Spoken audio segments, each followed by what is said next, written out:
Right, so this is the first YouTube video I've ever made, and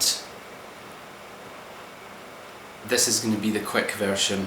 I'm thinking I'll do a second video explaining why I want Scotland to become independent, but this is the super quick version for people who just want something quick. I should say straight away that I'm not currently based in Scotland, so if you think that disqualifies me from expressing an opinion, you're obviously welcome to turn off now. For people who don't think it disqualifies me in that way, then you might want to watch. So, in 1979, when I was 5 years old, there was a UK general election and Mrs Thatcher came to power, and there were subsequent general elections in 1983, 1987 and 1992, and at every single one of those elections the Conservatives won on the UK level, but of course they didn't win in Scotland. Labour won.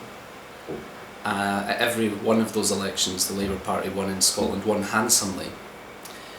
So for that 18-year period, and those were important times because it was a very radical Conservative government that was determined to change the nature of the economy and of society, and succeeded to some extent. And all of that was done against the wishes of people in Scotland. Now, some people might say, oh well, that's all fine now because you've got a Scottish Parliament, so even if there's a Tory government in Westminster, it doesn't matter because Scotland's kind of protected by its own Parliament. But that's to misunderstand the fact that a lot of important decisions are still made at Westminster, above all economic ones, and the Scottish Parliament's powers are limited. So if you want to make sure that that never happens again, that you never again have a situation where Scotland votes one way, but because of the votes in the south of England you get a different government than the one you wanted, the answer is to vote yes on the 18th of September. I do have other reasons for supporting independence. I think that there's a sense in which, as imperfect as the Scottish political class is, it's just much more in tune with what people in Scotland want, and much more ambitious for Scotland. And you know, in a way we shouldn't be surprised by that, because at the end of the day, people in Scotland regard it as a country. Indeed, people in England regard England as a country and Scotland as a country. And why should the capital city, the centre of political power at Westminster, which at the end of the day is located in the capital city of Scotland's neighbouring country, why should that political elite, the British establishment, the British political class, why should they even be particularly good at governing another country, the next door country? I mean, it doesn't really make any sense. I mean, let me just quickly show you something. This is a map of part of Europe. I don't know if you can you see that? And if you look at that, notice Denmark, which is that one there. Notice Denmark, right? Now, Denmark is perched atop big, powerful Germany, the world's fourth largest economy, 80 million people, I think.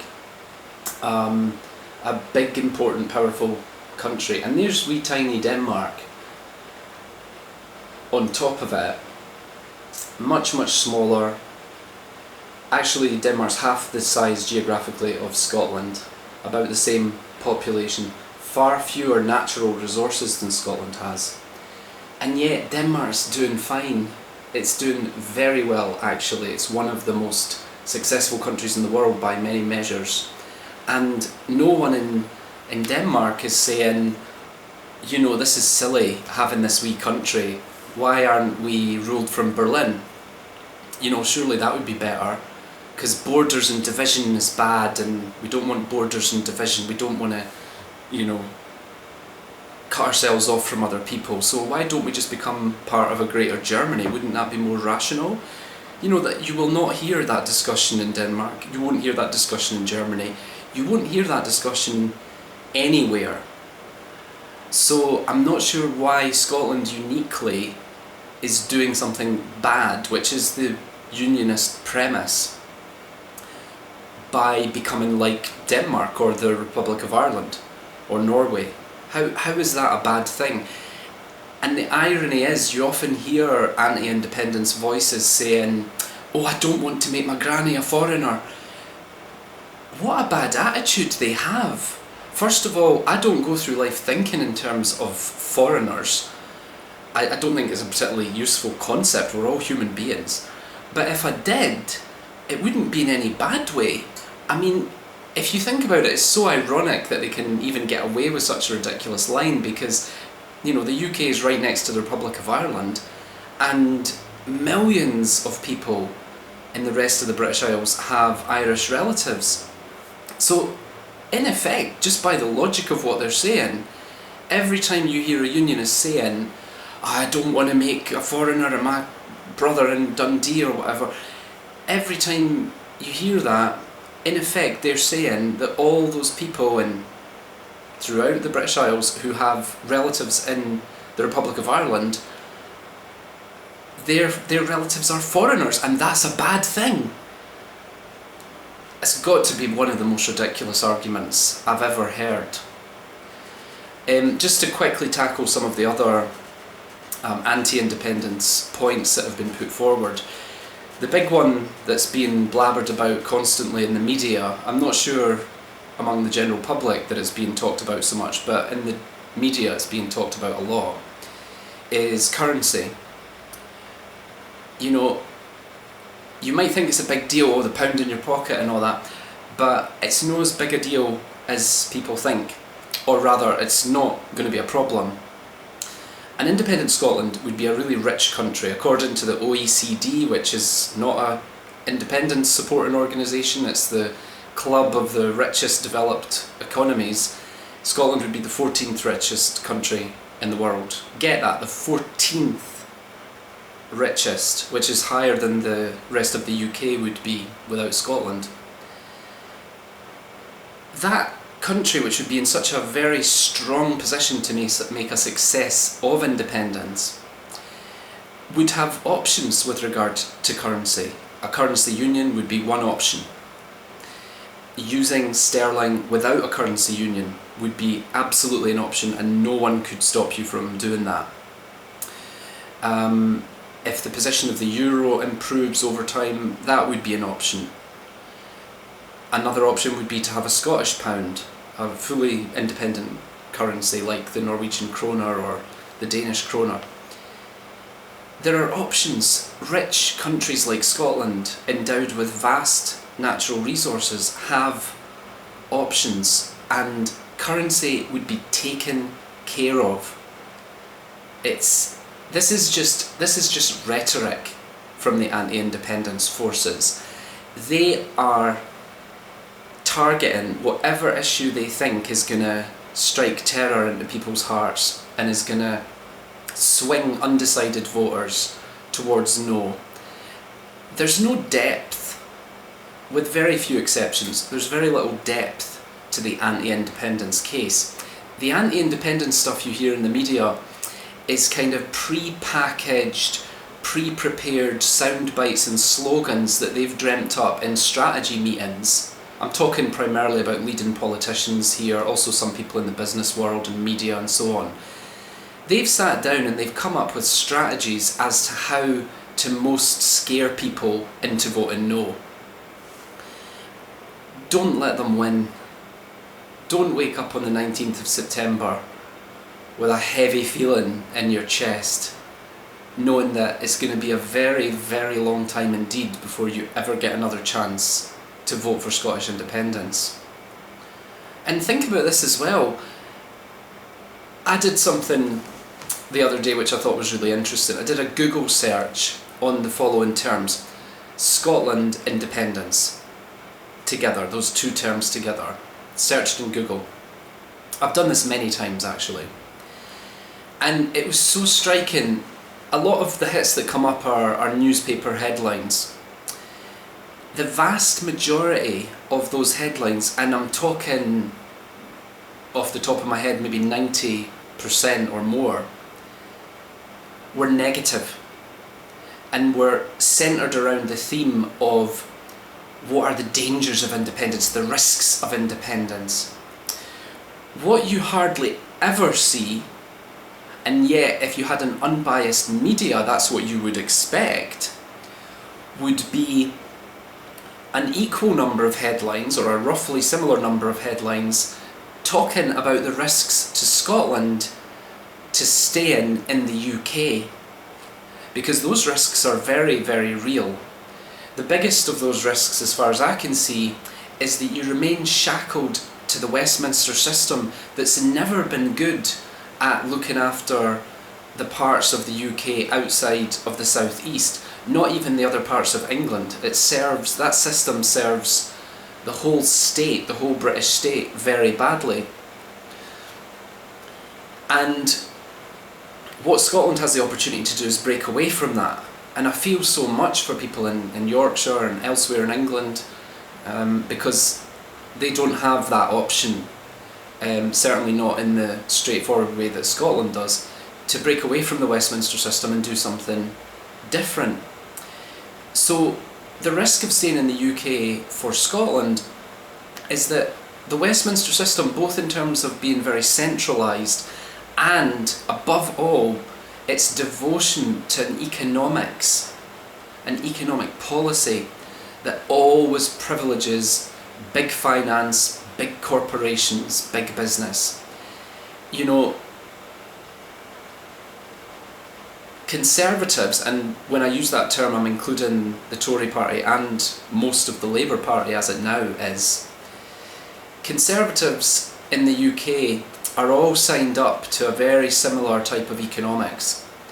And what you have in Scotland is a consensus for, you could put it like this, for taming capitalism. An independent Scotland will be a capitalist country. It's no question of it becoming some sort of socialist paradise. That's not going to happen, at least not anytime soon. But there are different varieties of capitalism. All the Scandinavian countries are capitalist, but they do a much better job of taming capitalism. A country like Denmark, for example, it has one of the best welfare systems in the world, and there's very little poverty in Denmark and the other Scandinavian countries. They've done a far better job of striking a balance between having what are called successful capitalist economies, but on the other hand, looking after people. They've got that balance far, far better than the UK ever has. And there's no sign of that changing at Westminster level. But here's the thing, Scotland becoming independent and pursuing a more humane type of economics, a more humane type of capitalism, could actually influence the rest of the UK. I think that's one of the reasons why they hate the thought so much, why the British establishment hates the thought of Scotland becoming independent, because first of all, any central government hates the idea of losing territory, population, resources. And remember that 90% approximately of the North Sea oil would accrue to Scotland in the event of independence. But also, it's going to be very uncomfortable for Conservative governments in London, whether they're called Tory or Labour, they're all Conservatives now. It's going to be very tough for them to have a successful, prospering, but much more socially just Scotland just to the north. And you know, you can imagine political discussion shows in the remainder of the UK following Scottish independence. You can imagine how much it's going to make the blood boil of Labour and Tory Conservatives in power at Westminster when commentators put to them, oh, but in Scotland students don't pay fees. How can they do it and we can't? What are they going to answer? it's going to be very difficult for them actually to come up with a coherent answer to that. So I'm going to finish this video now, because it's the first video I've ever made for YouTube, and I want to have a look at it and see if it's too awful to be posted online. Just trying to think if there's any final remarks I want to make. Just to say that I really believe, and it's the head and the heart that's talking here, that an independent Scotland would have a brilliant prospect of being a successful country, and crucially one where the value of human life, you know, the value of our old people. I mean, think about the wee old woman sitting in her flat in Glasgow or Aberdeen or wherever it might be, who maybe has to make a choice between heating her home properly or having a meal. That's an outrage. That really happens. It happens on a large scale. And that's an outrage in the 14th richest country in the world. Scandinavia has shown the way, and it's one of the things, I'm not an SNP supporter myself, but it's one of the things that appeals to me about the SNP and the wider independence movement as a whole, is that they're so often taking their inspiration from Scandinavia. Now, it doesn't mean Scotland would instantly become like Scandinavia, but that's a pretty good model to be looking at and to be seeking to emulate, maybe even seeking to better in some ways. So, you know, I think that I'm totally convinced that overall, whatever mistakes would inevitably be made, that's just inherent in human life and political life and personal life, people make mistakes. Whatever mistakes would be made, whatever the problems that would be faced in an independent Scotland, it would be so radically different from how it is now. There'd be no more blame in Westminster, or as some people sometimes do, blame England. There'd be no more, you know, moaning that, oh well, it wasn't our fault. It would be down to the people in Scotland. It would be so energising. It would be like growing up, taking responsibility and saying, actually, we're good enough to do this. As many people have said over the course of the independence campaign, we're no better than anybody else in the world, but we're as good as anyone else in the world.